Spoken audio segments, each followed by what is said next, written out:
Hello everyone, welcome to SwitchUp. In today's video we're going to look at the 10 games that got the best scores on the channel for this previous month, the month of course of November. We'll start with the game that got the lowest score over the course of the month, and then of course end with the game that got that highest score. In terms of scores, it's not been a bad month, as you'll see in a moment, with one game in the 60s and everything else after that in the 70s or pushing up into the high 80s, which is good. So what got the highest score? Well, let's find out.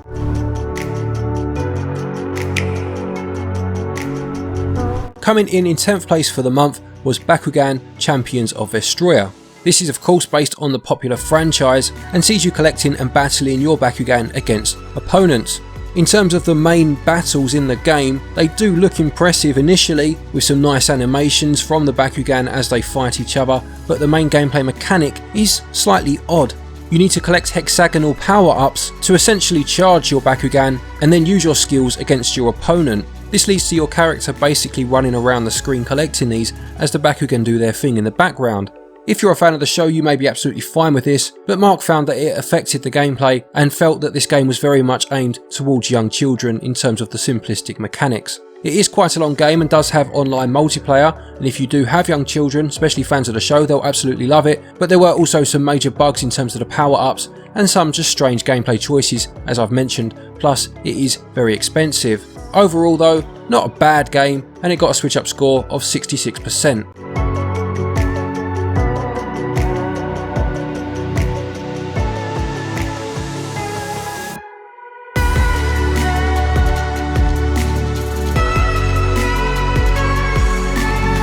In 9th place was our most recent review, coming out just a few days ago, and links to all of these reviews by the way will be in the top pinned comment. This was Maid of Sker.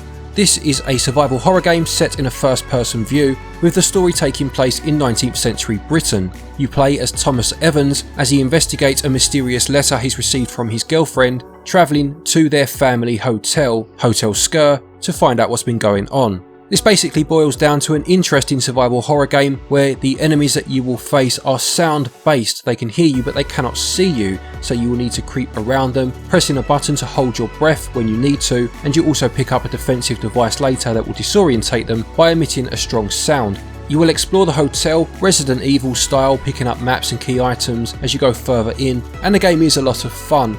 It uses a manual saving system rather than autosave, which doesn't always shine itself in glory, plus there were a couple of technical issues and a strange brightness bug that definitely needs a patch, but all in all I did enjoy this game actually, and I would recommend picking it up on a sale. It got a SwitchUp score of 70%.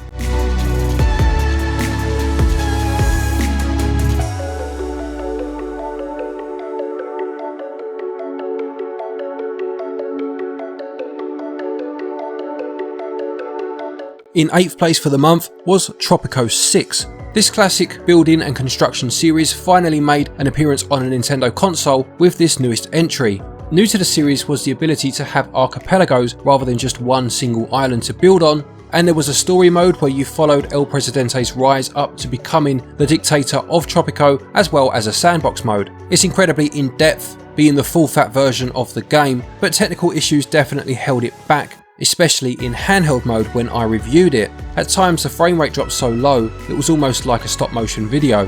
Having said that, it did receive a day one patch and I did try it out, albeit briefly, and it certainly improved things, and if you are a fan of the series or just construction, building simulation games in general, you'll have a great deal of fun here, even if some graphical and control issues mean it's not the best way to play the game. Nonetheless, it got a SwitchUp score of 71%.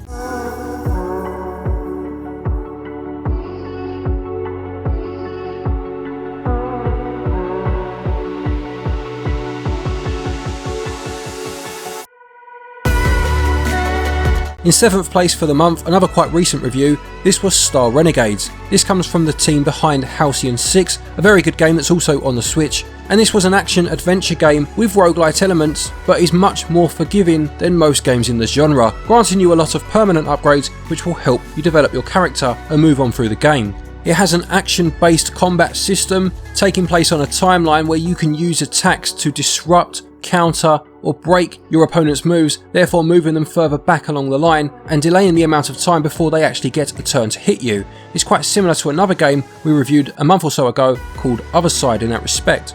On top of this, it throws in some other interesting ideas, such as a card system to help you and your team bond, as well as having a beautiful pixel art style and a decent story, although the combat could feel a little too random at times, plus Mark, who reviewed this one, did experience a crash. All in all though, a good game, and it got a SwitchUp score of 75%.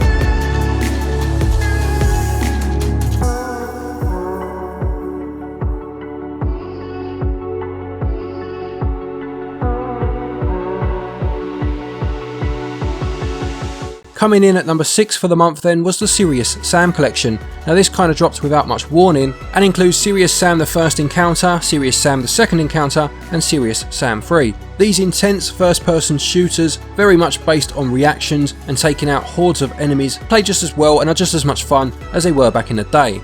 They provide a good challenge, have split screen multiplayer and also include both quality and performance modes for you to play in. On the more negative side, Serious Sam 3 does have some issues in terms of performance in quality mode, plus the performance in split screen isn't fantastic, but I'm sure this won't stop many people from still picking it up. I know it's a very well loved series.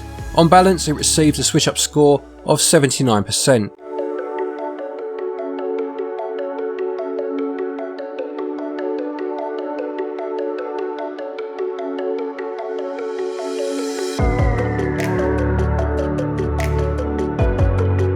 In 5th place we had Jurassic World Evolution.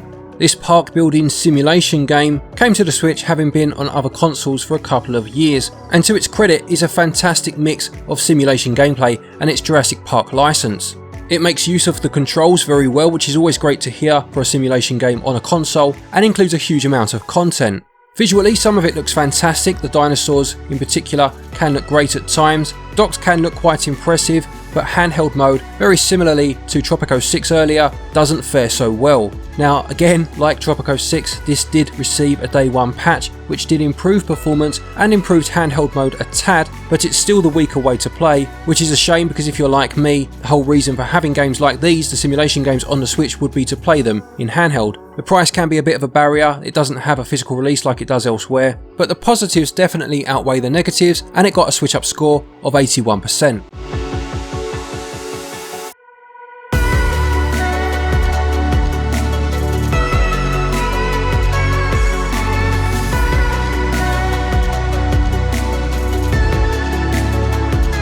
In 4th place for the month, another simulation game funnily enough, this was Mars Horizon.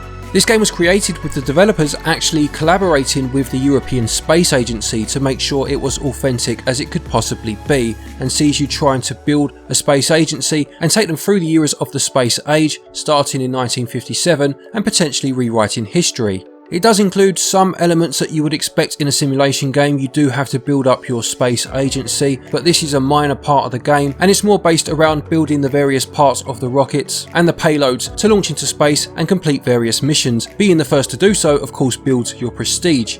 Some of the gameplay choices don't work as well as others. There is a turn-based minigame that you have to complete every time that you do an orbit-based mission, and this did start to drag after a while, although credit where it's due, they did try to mix things up by adding new elements, but after a while it did become a bit stale.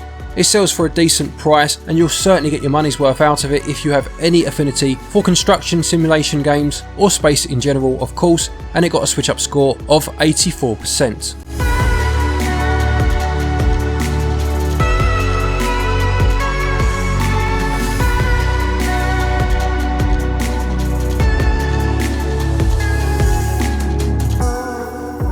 Into our top 3 for the month now, and in 3rd place was Need for Speed Hot Pursuit Remastered. This remastered version of the 2010 game sees you playing on the streets of the fictional Seacrest County in a host of licensed cars where you will in joint play as a member of a gang or the police trying to take them down.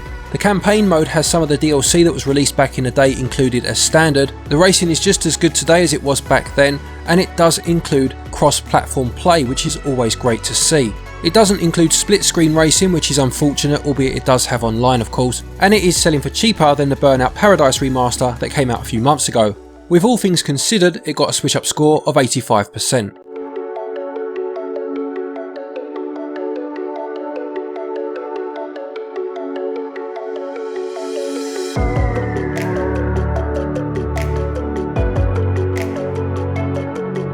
In second place for the month we had Sniper Elite 4. This joins its predecessors 2 and 3 as well as spin-off Zombie Army Trilogy in coming to the Switch, and it could be argued quite convincingly that this is the best in the series.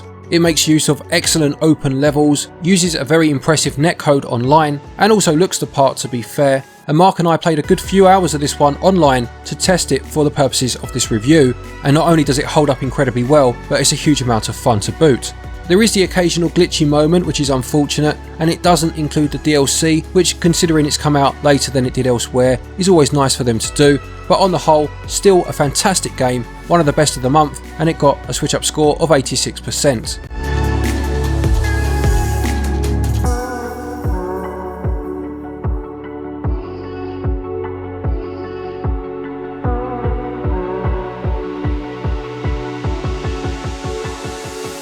And the final game, this one is going to become a cult classic over time, I'm pretty sure of that. This is Sakuna of Rice and Ruin.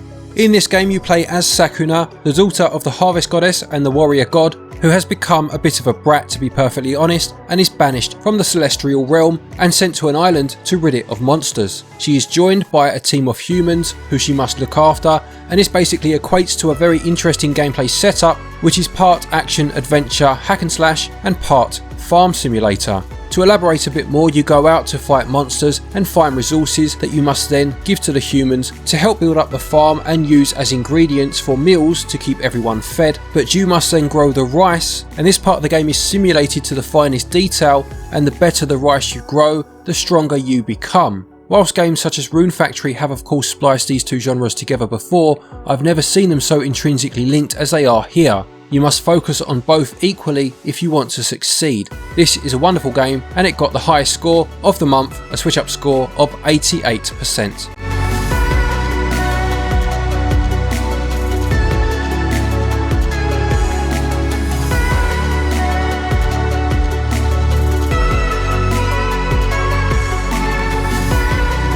So there you have it, there are the 10 best scores for the month of November. Did you pick any of these up? Are you enjoying them? Please do let us know in the comments section below. Is there a game perhaps that we didn't review? Hyrule Warriors Age of Calamity I'm sure will be one of those that you have picked up, and how would you have scored it? If you are new to the channel and this is the first of our videos you've ever seen, welcome. Remember that the links to the full reviews are in the top pinned comment, and I'll also put the last 2 iterations of this particular series in there as well if you just want to get a better scope of the games we review and the scores we give. A quick thank you to our Patreons as always for your continued support, and to each and every one of you for watching our videos. Take care, stay safe, and until next time, happy gaming.